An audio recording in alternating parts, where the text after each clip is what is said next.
Well, thanks for tuning in. We are at the World Economic Forum at Davos, as you all know. And on the sidelines of that, we have a very special guest with us on to talk about something which is very close to Indian economy, Indian demand, and the Indian engine, which is oil.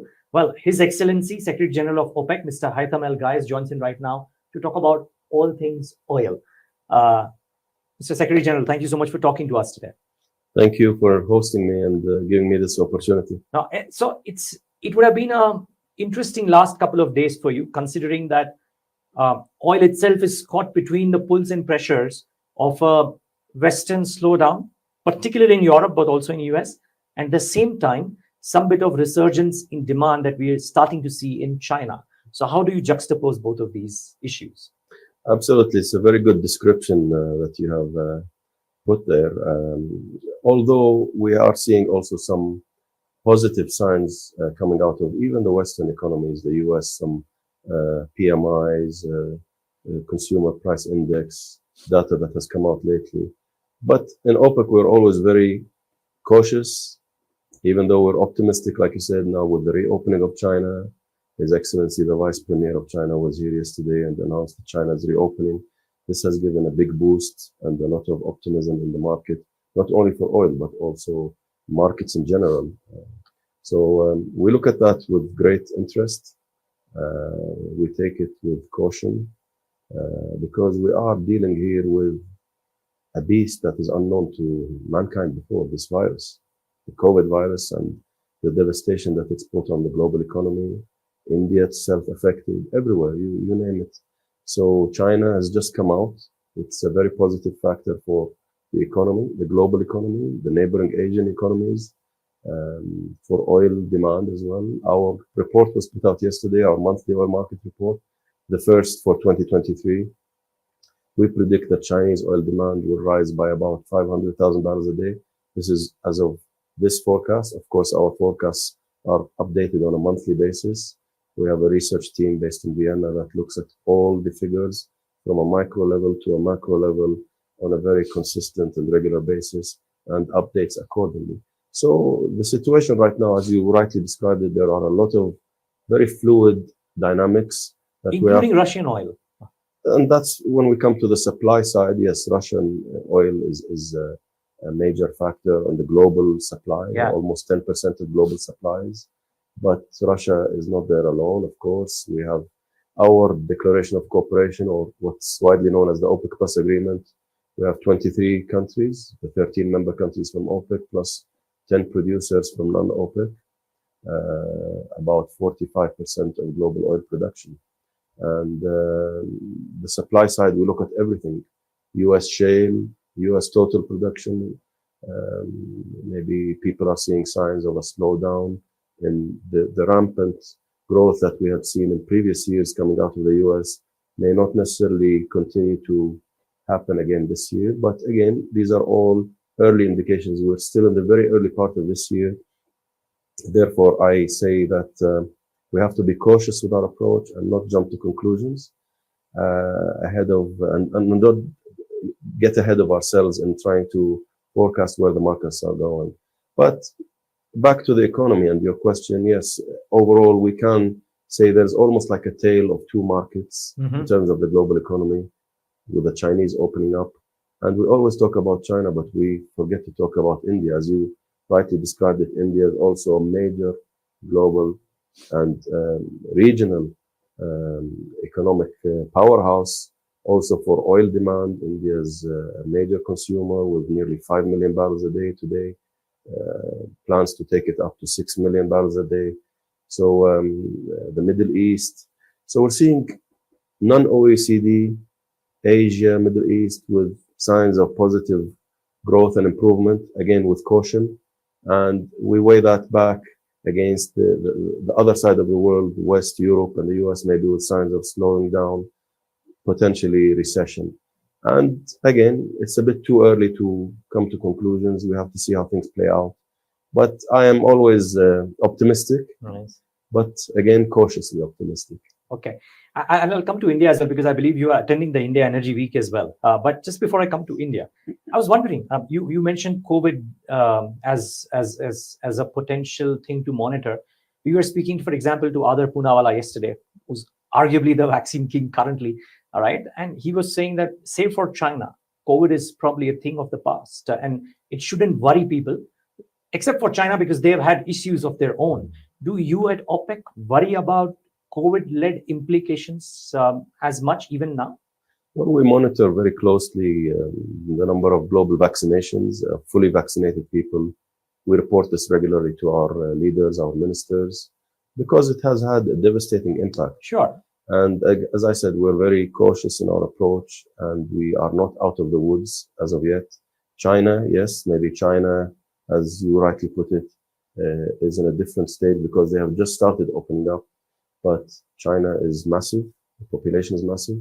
And now with China opening up and people starting to travel, we don't know what the implications could be. And we have seen so many variants come out and about. And over the 3.5 or 3 years that we've endured this virus, again, I call it the beast. It's been really something unusual to deal with, something that we have not been able to know how to deal with as in past viruses or past occasions. And the devastation on the global economy has been profound, and even on global oil demand. Okay. I recall, for example, in April 2020, when the peak happened, we lost nearly 30 million barrels a day of oil demand. It was significant. This is never unprecedented. Unprecedented that we had negative oil prices. And we took unprecedented production adjustments by the OPEC plus countries of nearly 10 million barrels a day that have supported the stabilization of the oil markets. Most certainly. So I don't want to get into oil price predictions because I'm guessing, one, it's a difficult job to do, and I'm guessing you're not in that business. But just wondering, can you talk about the demand supply equation as you see it for whatever period that you can gaze in 2023? Well, again, we issued our first report yesterday. As I said, we see global oil demand rising by about 2.2 million barrels a day this year compared to last year. We are assessing the developments, how things will evolve over the next couple of months, and we will keep monitoring and updating our forecasts on a monthly basis. On the supply side, we see supply growing by 1.5 from the non-OPEC, predominantly US, Brazil, Canada, Guyana, and of course, OPEC is there always to try to see all these moving parts and see how we can fit into the equation to make sure that the market is always stable and balanced. Again, it's probably one of the most difficult times in at least my 30 years of experience in this business to predict what will happen to supply and demand. It is really, really one of the toughest times for forecasters. Okay, let's leave it at that. Then let's talk about you mentioned how important India would be on the demand equation as well. You are visiting the India Energy Week as well. Tell us a bit about OPEC and India, and how do you see this moving? Because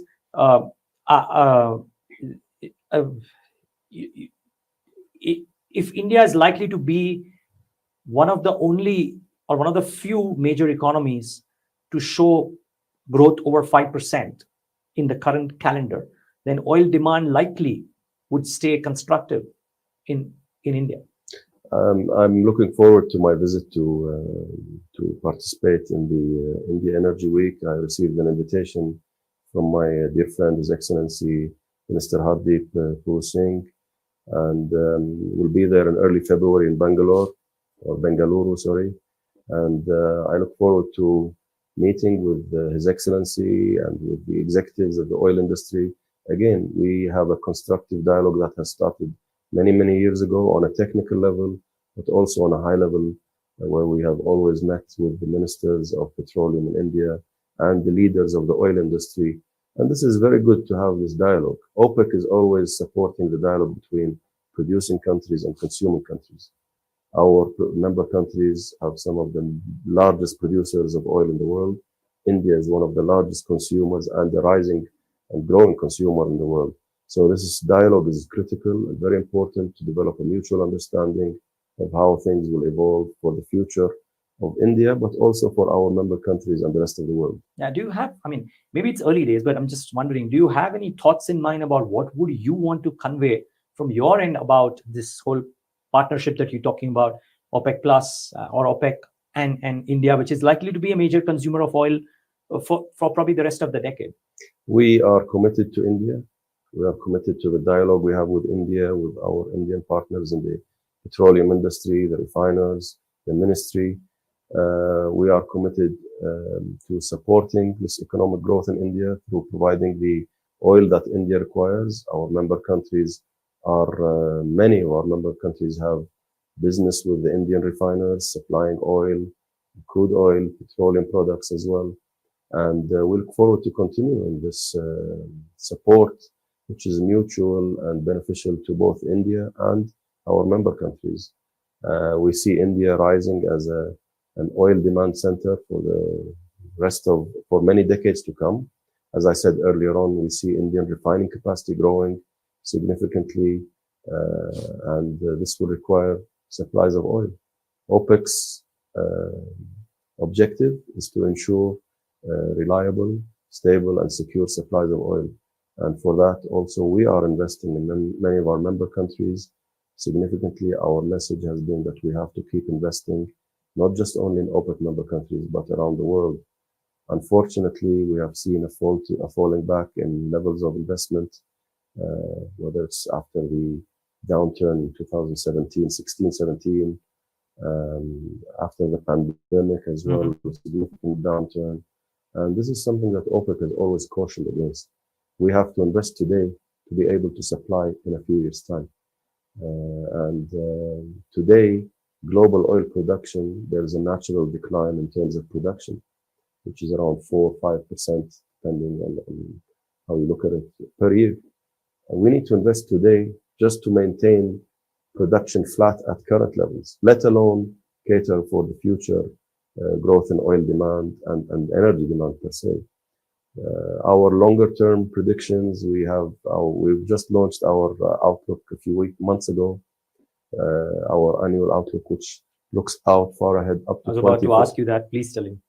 Up to 2045. We see that the oil industry globally requires investments of about 12.1 trillion with a T, trillion US dollars. That's nearly $500 billion US dollars per year. And that includes the whole value chain, upstream, midstream, and downstream.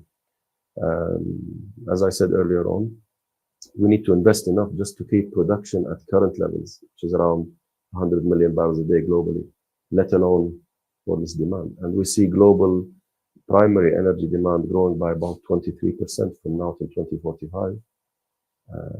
You ask me, I say to you that I don't see any credible way to supply this growth in energy demand in the future without having a diverse energy mix, yes, but oil will still be an irreplaceable part of that mix. We see in OPEC that by 2045, oil will still retain 29 or 30% of the global energy mix. And to be able to supply that to the world, including to India and other places of growth, OPEC is committed to investing to ensure that there are stable and secure supplies to everywhere. Well, very quickly, 30 seconds before we wrap up. A very noted thinker, Ruchir Sharma of Rockefeller, mentioned last year that if data was the new oil of the last decade, oil is the new data for the current decade. You reckon that's the case? Oil is a critical part of this new decade and the next decade and the decade after that. Got it. As your report says. Sure. I get the drift. Thank you, Mr. Secretary General, for speaking to us today. Lovely having you here. Thank you very much for hosting me. And the pleasure is ours. Viewers, thanks for tuning in.